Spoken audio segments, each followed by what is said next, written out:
Cześć wszystkim, z tej strony Ola. Witam Was wszystkich na moim kanale Ilustratorka, gdzie pokazuję swoje prace oraz jak je tworzę. Dziś będzie ostatnia praca z serii, którą przedstawiałam oczywiście w dwóch poprzednich filmikach, do których link macie w opisie, jeżeli nie jesteście na bieżąco i chcielibyście sobie uzupełnić ten temat. A dla tych, którzy nie wiedzą, są to prace z serii, którą wykonałam na pracę końcową na studia, która była mi potrzebna oczywiście do zaliczenia całego toku nauczania. Tematyką pracy było zwierzę oraz człowiek, ukazanie relacji między nimi oraz emocji.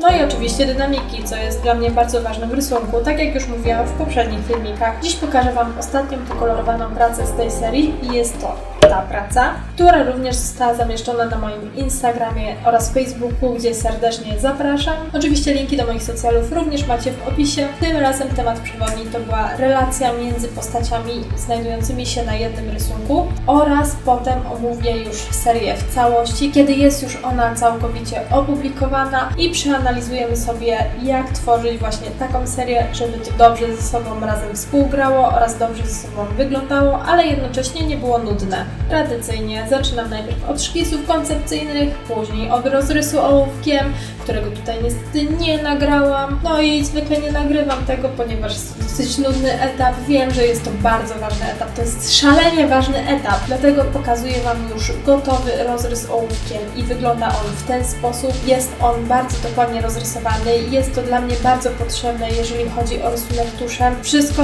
wynika z tego, że po prostu rysując tuszem nie naniesiemy poprawek, jeżeli się gdzieś pomylimy, dlatego ważne jest wiedzieć, gdzie stawiamy dokładnie każdą kreskę. Przynajmniej ja tak lubię robić, no i widzę, że wielu rysowników komiksowych również robi to w ten sam sposób. Narzędzia, jakich używam, to tradycyjnie rapitograf z Rotringa, inaczej isograf. Jest to jedno z moich ulubionych narzędzi rysunkowych.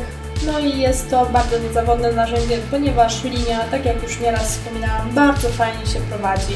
Ja używam tutaj trzech grubości 0,8, 0,4, 0,2, które są dla mnie najbardziej uniwersalne i najbardziej przydatne, ponieważ są to grubości, z których umiem już bardzo dobrze korzystać i które wiem, w którym miejscu jak mam korzystać. No więc przechodząc już do naszego tematu. Chodzi o pokazanie relacji pomiędzy postaciami na jednym rysunku. I nie mówimy tu tylko o relacji takiej fizycznej, to znaczy muszą tu być zachowane odpowiednie proporcje, odpowiednie odległości, odpowiednie plany po to, żeby nie wyglądało to sztucznie, po to, żeby nie wyglądało to tak, jakby to były dwie różne postaci z różnej bajki, ale chodzi tu też o tą chemię między postaciami, żeby pokazać te emocje, te ekspresje, która jest widoczna między nimi. Ważne jest, że postaci muszą na siebie jakoś oddziaływać. Tutaj akurat mam psa dalmatyńczyka oraz kobietę. Chodzi o to, żeby pokazać tą przyjaźń między nimi. Jaka jest między nimi relacja? Jest ona oczywiście pozytywna, dlatego tutaj pokazałam obydwie postaci w profilu, patrzą centralnie na siebie. Kobieta jest wyraźnie szczęśliwa, jest tu pokazana pozytywna emocja na jej twarzy, dzięki czemu już mamy sygnał, że jest to pozytywna relacja między tymi dwiema postaciami. No i jeżeli chodzi o ekspresję twarzy psa, to nie miałam wielkiego pola do popisu, dlatego że jest to pies. No ale to nie znaczy, że nie mogłam również nawiązać tej relacji z drugiej strony, od psa do człowieka, dlatego również pies patrzy na dziewczynę, patrzy wprost na nią i jest to wyraźne takie punkt patrzenia. Można by nawet rzec, że jest w nią zapatrzony. Tutaj mamy pod tym względem relację między postaciami, czyli więź emocjonalną, kontakt wzrokowy, który pokazuje, że już postacie w jakiś sposób nawiązują ze sobą kontakt. Drugą rzeczą jest to, tak jak już mówiłam, kontakt fizyczny, no więc zachowanie proporcji, odpowiednich kształtów, odpowiednich kątów.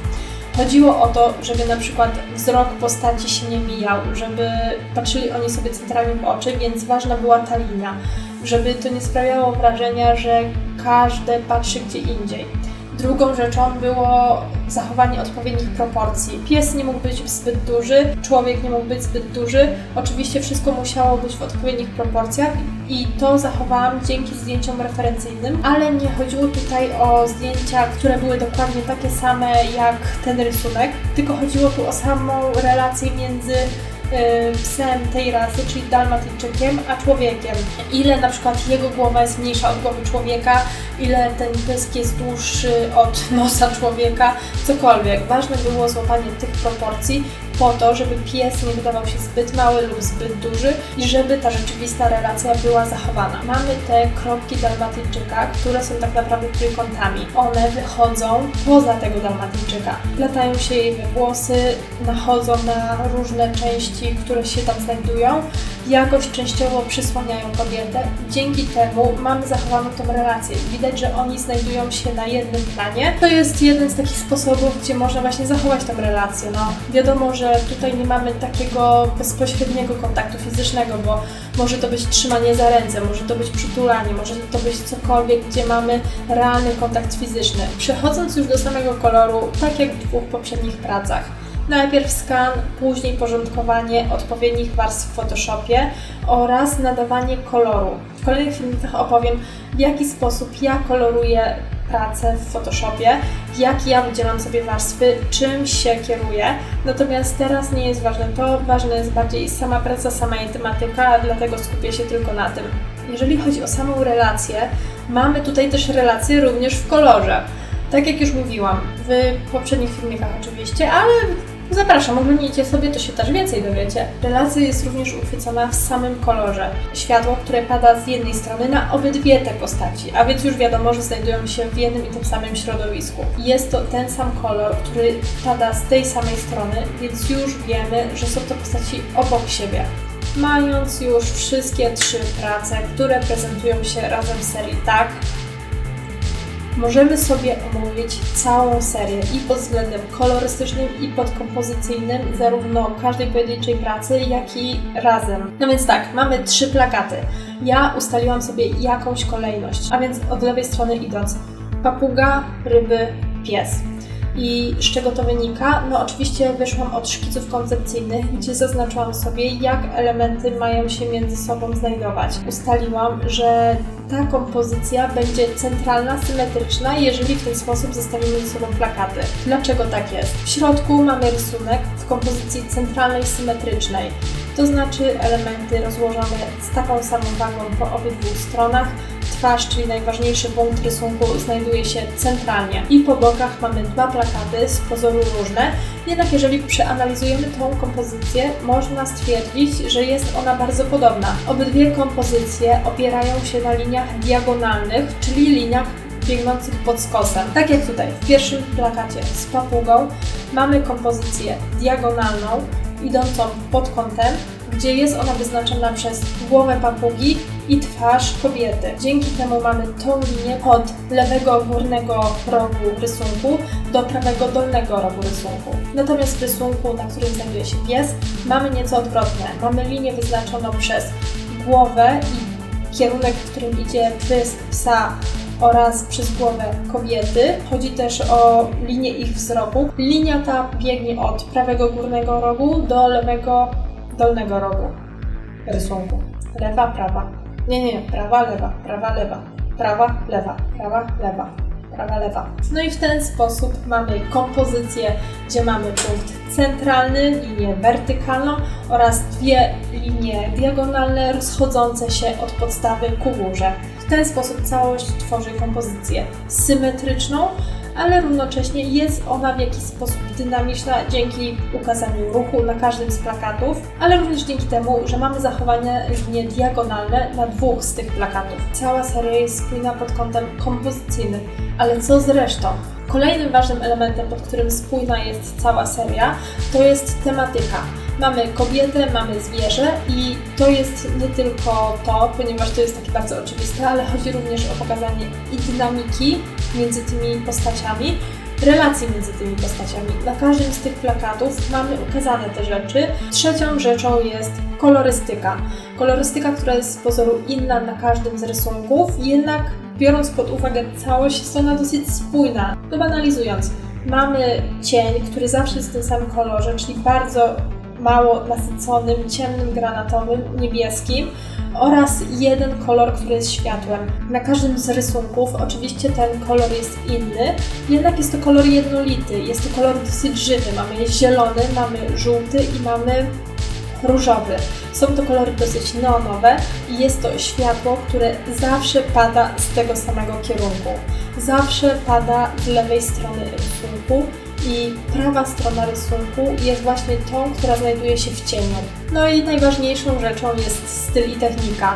Styl oczywiście komiksowy, czyli taki, jaki był zamysł całej pracy, oraz technika, czyli wykorzystanie tuszu oraz wykorzystanie technik cyfrowych do nałożenia koloru. Podsumowując, jak zrobić, żeby każda praca z serii była inna, a mimo wszystko całość była razem ze sobą spójna? No właśnie, trzeba zachować jakieś elementy, może jakąś koncepcję kolorystyczną, może jakąś koncepcję, jeżeli chodzi o kompozycję, jakąś koncepcję, jeżeli chodzi o kolorystykę, tematykę itd.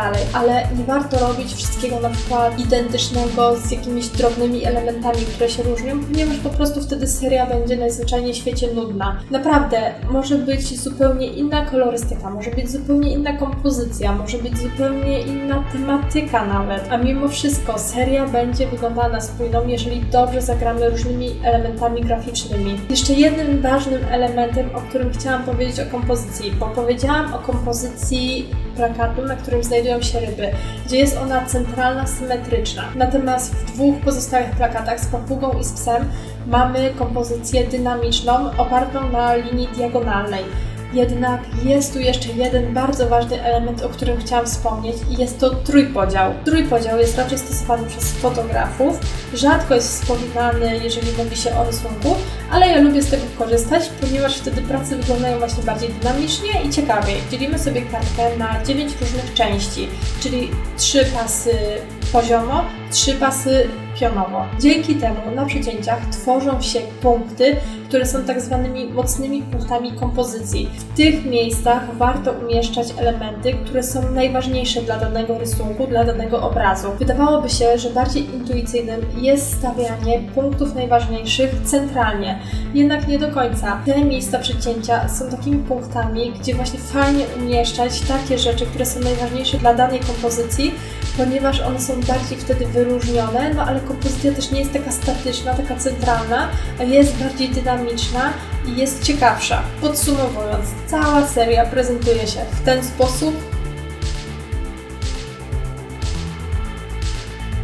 No i to już koniec filmików opowiadających o tej serii. Mam nadzieję, że Wam się podobało. Jeżeli tak, to zapraszam do komentowania. Dajcie mi znać, co Wam się podobało, co Wam się nie podobało. Może chcielibyście, żebym coś poprawiła. Cieszę się, że mogę się czymś takim z Wami podzielić. Zapraszam Was też serdecznie na moje media społecznościowe.